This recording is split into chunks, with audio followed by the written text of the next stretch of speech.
Alright, man. What it do, YouTube? It's your boy Key coming at y'all boys with a brand new video. Now today, we're finna go ahead and hop into this video. Now, with that being said, I need y'all to make sure you like, comment, and subscribe. Join the family. Turn on post notifications so you know when I upload. Coming at y'all heavy with these reactions. Coming at y'all consistently with these reactions. Turned up. Now, with that being said, let's go ahead and lock in. My videos that the world has reached its deficit. Industries like the retail industry and the fast food industry are crumbling, and it's no different with the music business. And I'm here for it, because the commodification of music has soured. Music used to be something you enjoyed, and now it's hard because the bar has been lowered in the quality department. A lot of people are also turned off and not supporting today's music, as the veil of secrecy and fake facades of the industry has been lifted more and more each year. We are also seeing the industry for what it is, just another form of the 9 to 5. With the rise of the internet and the cheapening of music, i.e. the music crash in the 2000s, we were indoctrinated to view this as a bad thing, but now I am convinced this is good. In this video, I'll be blabbering about the music industry and how it's crumbling before our eyes, how your faves are doing whatever they can to make ends meet, like the rest of us, and I'll tell you how all of this is a good thing for everyone. I'm Don, your pop culture boy. Let's get into it. Catastrophic. I want to first talk about how the industry has changed. Money used to be long. Performers, singers, rappers lived lavish lifestyles, partying with Diddy, having a good old funky time. And you see this on your TV back in the day, and wish you too could be a part of that. Back in the day, the major artists made a lot more money from their music. The music industry had a lot more control back in the days of physicals, when the public valued music. However, after physical sales crashed in the 2000s, the music business hasn't been the same. There were lots of layoffs, which is still happening to this day. Some artists faded into obscurity, as entire teams and departments at the labels were downsized or completely obliterated. I think one of the biggest things is not only it's the nowadays, bro, the border to entry is so low. Somebody can get on their phone, like for instance, Lil Tyler. He got on his phone on BandLab, made a song that we all came to love called Law and Order, pretty much saying the same sentence 16 times in a row before he gets back to his hook. Now, I ain't gonna cap. I like the song. Lil Tyler is hard. Is one of the ones that I really want to see win in the music industry and the music business. But he blew up millions of views off of his phone. You don't need a $100,000, $200,000 studio no more. Them days is gone. If you do something like that now, you can rent it out for about $200 an hour. And at that, you don't want to spend all your money, all your time in the studio anyways. Most artists don't. They want to be living life, enjoying what it is that they're building. So you just in there for a couple hours and you're gone. You don't need to own the studio equipment. There's studios, plush studios in every city.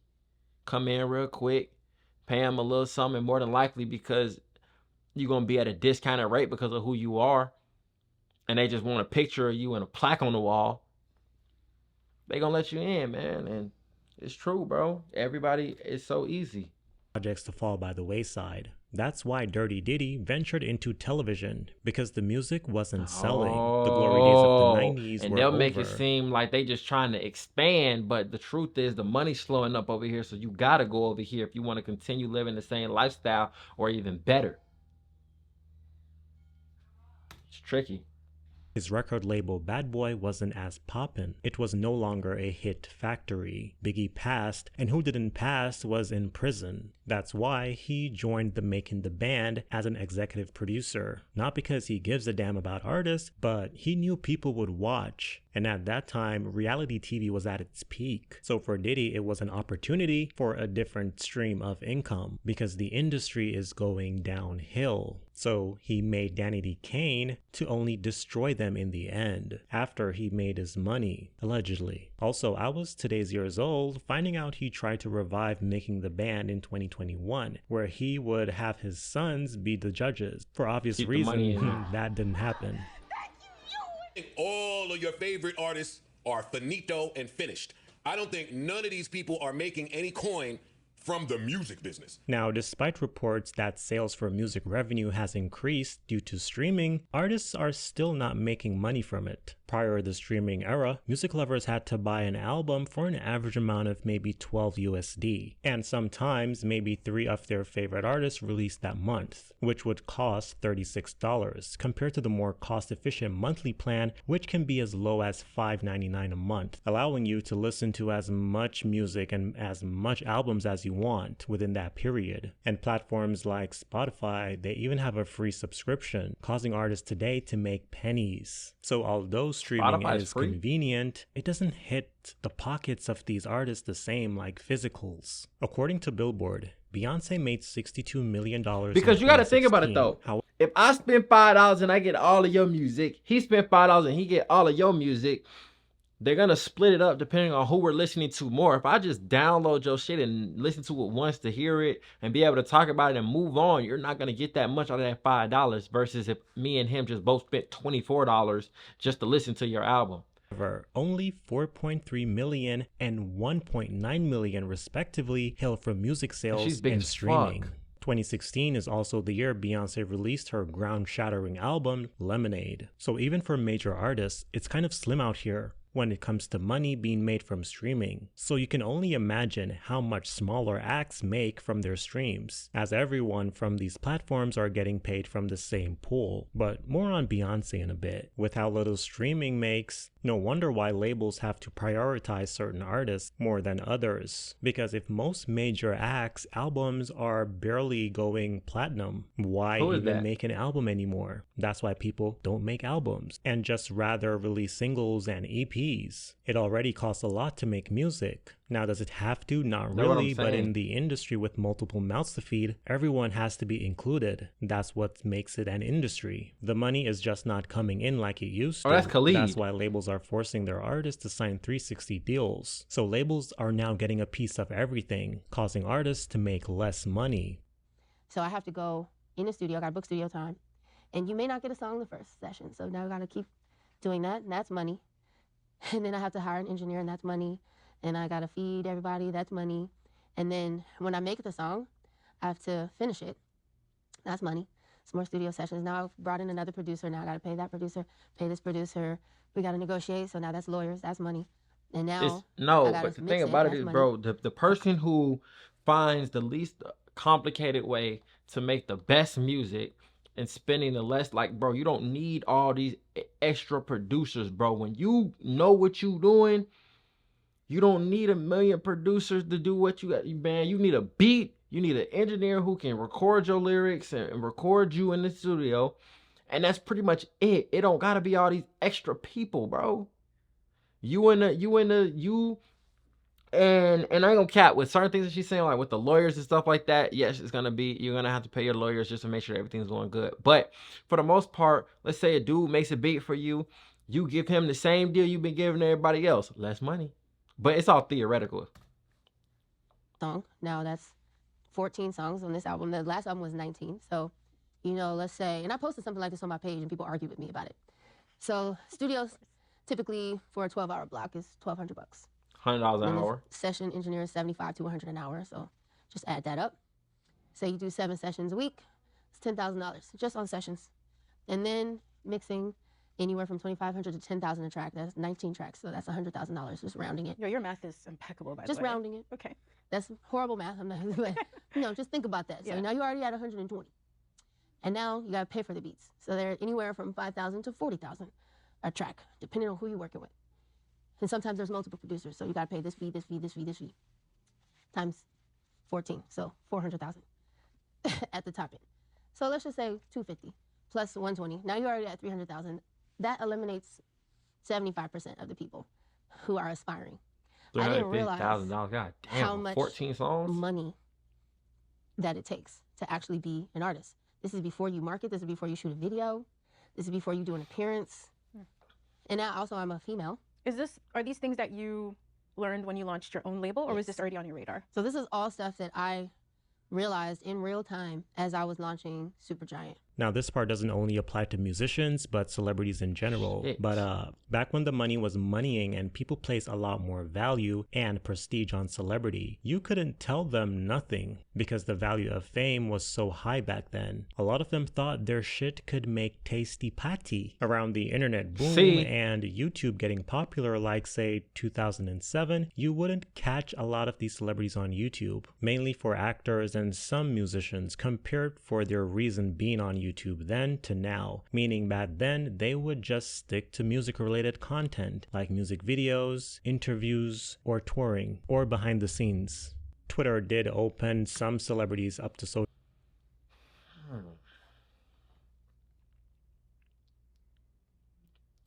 But I think, like I said, I just want to, I'm trying to give y'all how I think about it, bro. I think the barrier to entry being lower makes the money lower, but also it makes the other people who still want the money be able to take more from you. Everybody's rapping. Everybody wants a record deal. I can give you a record deal. You can have a record deal, and I'll give you a little bit of money up front, but I'm going to take 30% off of everything you do, and you got to pay us back the money that we just gave you. They can't lose. But you can. It's tricky. And most people aren't going to put in the time and effort to really figure it out. You wouldn't catch them on YouTube in that state at all. YouTube was for regular people. Celebrities turned their noses down on the internet because there wasn't any money in it, or it was just too cheap. By the way, the internet in general is cheap compared to traditional media like television, billboards, magazine spreads, print. But now, because the money in the industry is drying up, we are now seeing artists starting cooking channels, doing mukbangs, doing storylines. Look at Will Smith, one of Hollywood's biggest names. Like, he's really just a glorified social media influencer now. T-Pain, the poppin' rapper from the 2000s, he's now just a streamer, ranting and raving like myself. We are seeing these streamers blowing up to the point where rappers rather go on their platforms for interviews and promotion runs instead of the respectable publication. Rapper Nicki Minaj, she went on Kai Cenat's streams to promote her last album. Also, Offset and 21 Savage went on Kai's stream as well. Tyla as well, and Ice Spice, who I'll talk a bit more further in the video. Even the boring comedian Kevin Hart is invading the streamer space for clout. The money is not as strong as it used to be, forcing these celebrities to do things that they wouldn't do 10 to 15 years ago. And I know Tyla and Ice Spice came out a few years ago, but if they debuted back in the day, you wouldn't catch them on the internet, only on regular social media like Instagram or Facebook, being all demure. I hope I use that in the right context because I am 80 years old and I can't keep up with these slangs and new terms. Now, hit songs are not hitting the same and are not lasting as long as they used to, meaning a song will debut at number 1, then fall out of the... one thing that people have to also take into accountability, or not accountability, but take into account, is that people are now just remixing old songs in order to try to find a hit. It's no longer the days where people are coming up with a brand new sound, a brand new everything, and people are eating off it or biting off it. They're having to sell to what people already loved, which is crazy. Like, for instance, this Loving Me track by Jack Harlow, that shit was a remix, bro. It was a remake. Like, top 10 the following week. And these are major songs, great songs. But songs don't peak at number 1 consecutively, consistently as they once did. Yes, and a song by pop singer Ariana Grande had a huge release, debuting at number 1 on the Hot 100 back in January, but it only spent 1 week atop the chart. And yes, the song went platinum, but normally an Ariana Grande number 1 sells more than that. And it was certified in June, a number 1 song. 6 months. Songs are also taking a longer time to go platinum.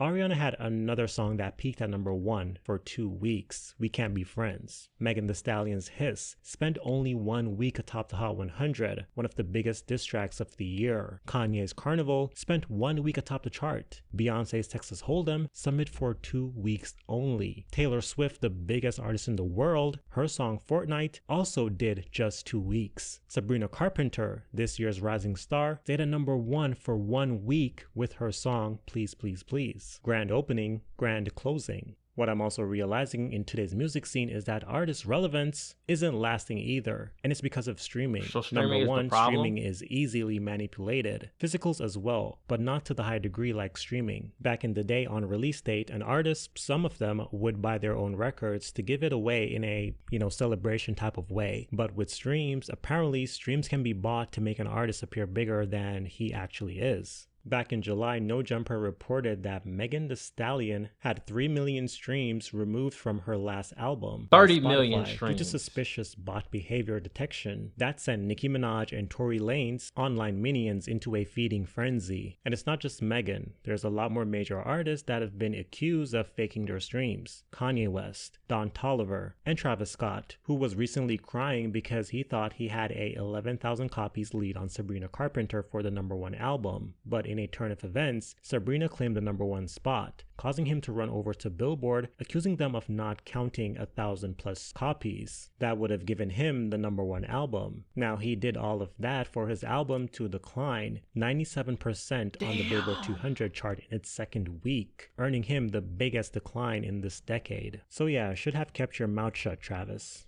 Streaming has really damaged the music business reputation, in my opinion, because it is so easily manipulated. But deeper than by that, any- I think what it is that you're actually seeing who's listening to the music. And even though the numbers can be manipulated, it's for how long?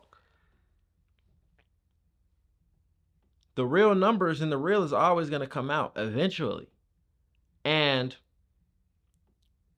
when you have people botting 30 million streams, it does do that. It gives the perception that they are bigger than they actually are, which will make some people tune in.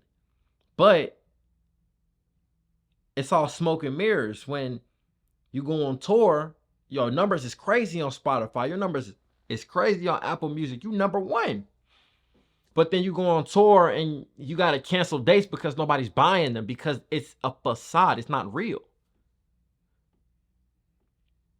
And maybe they think, okay, as long as we can keep her at #1, more people will start to listen.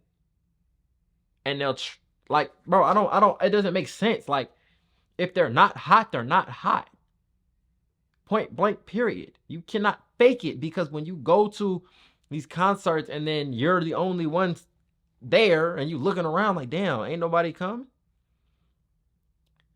It's a venue for 10,000 people and it's only 2,500 people in here. It's a lot of space. And then somebody takes a video and all of a sudden, oh, she's falling off. And when the falling off rumors start, it's a fucking snowball. You see what they almost tried to do to Lil Baby. Lil Baby fighting back though. I'm gonna give it to him. He fighting back. But it was like a whole year after It's Only Me came out, bro. It was like he was just on a decline. This shit is crazy. Ice Spice's career is tied to streams and impressions. That's what make her seem like a superstar. Also, TikTok played a huge part in her success. So when Universal Music took their music off the platform earlier this year, Ice was affected. Yeah, she signed to 10K projects, but Ice also has a deal with Capitol Records. And Capitol is owned by Universal. I know, complicated. Also, Ice's 40 million monthly listeners got cut in half in a year. And at the time of making this video, the rapper currently has 17 million monthly listeners on the platform. Stans and fans love to go on I've been about telling who it. has I've the been most telling it monthly though. I've been listeners telling on Ice Spice, bro, you better come out with some makeup in the clothing line. You'll make a killing. Spotify. But it doesn't mean anything. Currently, Celine Dion has about 1 million more monthly listeners than Ice Spice. Does that mean they are comparable? No. There was But also a people- time when Ice had I don't more think- monthly listeners than the Beatles. And as I mentioned earlier, they aren't making money from their streams. 9 months ago, the hip-hop legend Snoop Dogg said he was paid fewer than $45,000 for 1 billion streams. And we could go deeper into the stream shits. Right now, Spotify is removing artists for bots when these artists don't even have 1,000 streams. Some artists are getting paid more than others. Some artists aren't even getting royalties from streaming, although it's been reported that streaming has increased the music business revenue, which makes no sense. Like, the industry is crumbling. One thing that I will one thing that I will like to put on notice is that they say that consumerism never goes down, right? It can only grow. You got to think about it. The more people are coming to age, the more people who want to listen to music, the more people who are growing up, the population is growing. Even with things that they talk about like, oh, fast food is at a decline. It's not at a decline. It's just not growing as much as it used to be. Because you got to think about it. How do I want to put it? Basically, what they say is consumerism never goes down. People are still consuming the music. It's just disproportionately. And especially in the rap industry, you don't see these country singers coming out and complaining about their streams. You don't see these country singers coming out and complaining about not being number one or not doing this or not doing that. They're very more secure. And also, if you compare their homes, the average country singer's house is damn near better than some of the best rappers. The money is just different.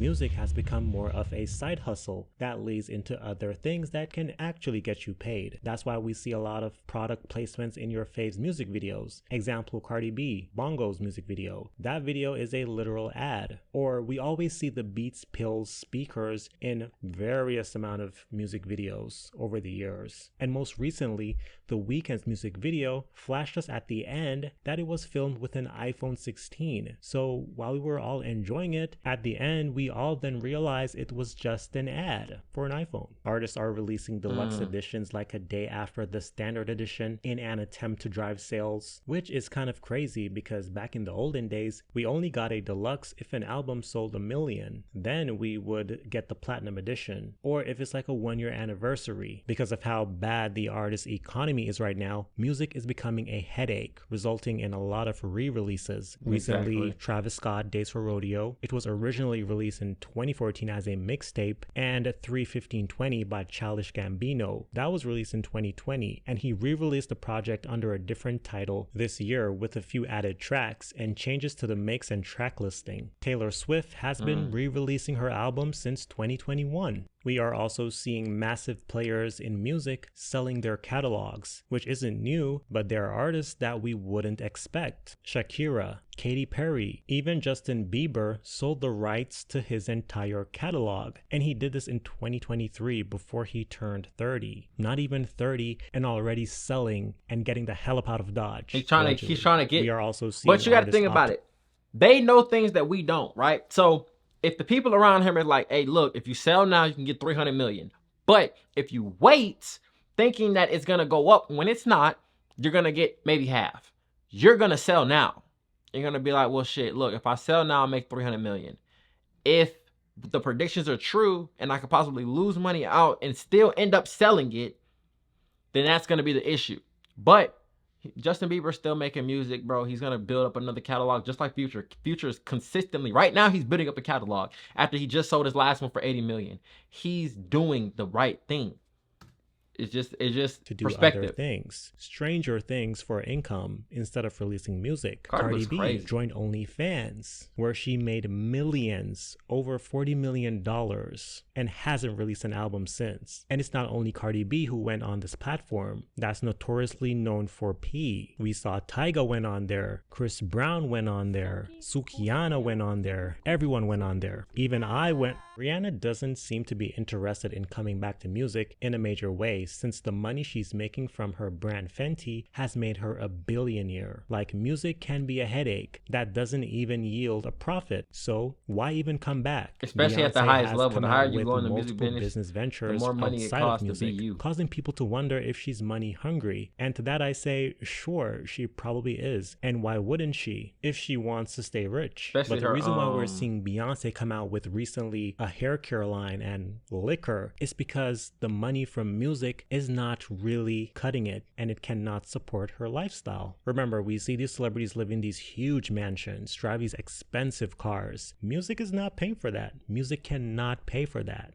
When you drive past your house, all the lights on, light bill high as fuck. And also, a lot of these celebrities Look at what happened to Juice WRLD, rest in peace, but he was low-key a drug dealer because allegedly the music is not cutting that check. Juice WRLD's cause has officially been determined after he shockingly passed away last month. They called According him a to the drug Cook County what? Medical A drug Examiner, the mule? late rapper died from an accidental overdose of Or a drug oxycodone and lord. codeine. The Interscope Records artist, whose real name was Jared Higgins, went into cardiac arrest at the Chicago Midway International Airport and was pronounced dead at Advocate Christ Medical Center in Oak Lawn, Illinois on December 8, 2019. According to police, Juice suffered a seizure while cops and federal agents searched his private plane for.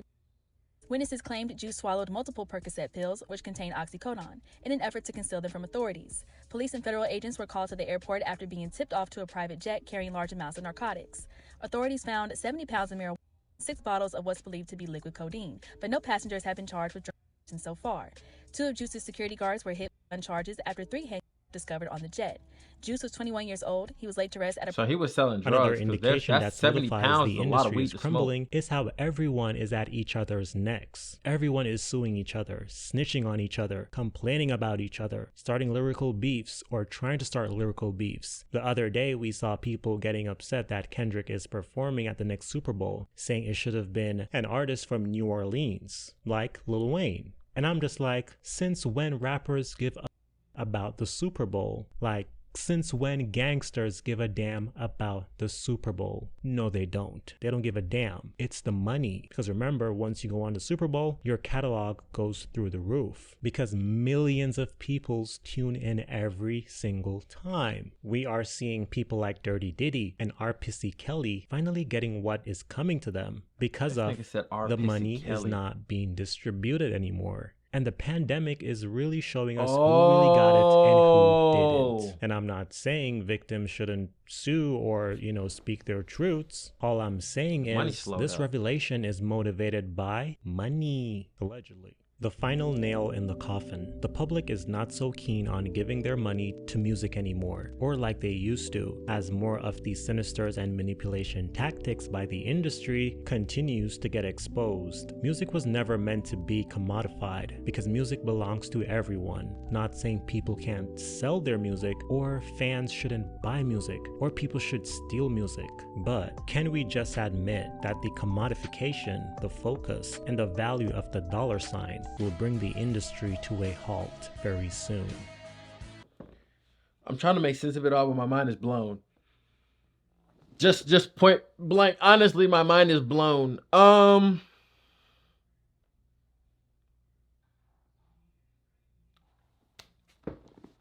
Bro, I don't know, bro.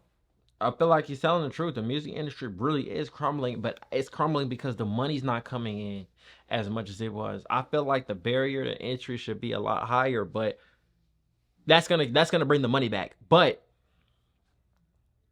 with Instagram, Twitter, and all these things that people can use to blow up without the help of a label, it's gonna slow the money up, bro. And people aren't going to concerts as much.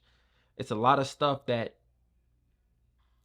is happening in the music industry as far as rap. Like I said, it's not the entire music industry. Country singers are doing just fine. Country singers aren't the ones complaining, and they're in there, and like I'm telling you, where their estates are so fucking huge, bro. Look up a Blake Shelton. I think he's a country singer. Look up Big Green Tractor. Wait, no. Was that a real song? I think it was a real song. Like those type of people, bro, the money is just different. I don't know why. I honestly don't. But the money is just different. So with that being said, I'm gonna come about y'all. Tell me what y'all think about this video. I'm trying to make sense of it and I still can't. But with that being said, I'm gone.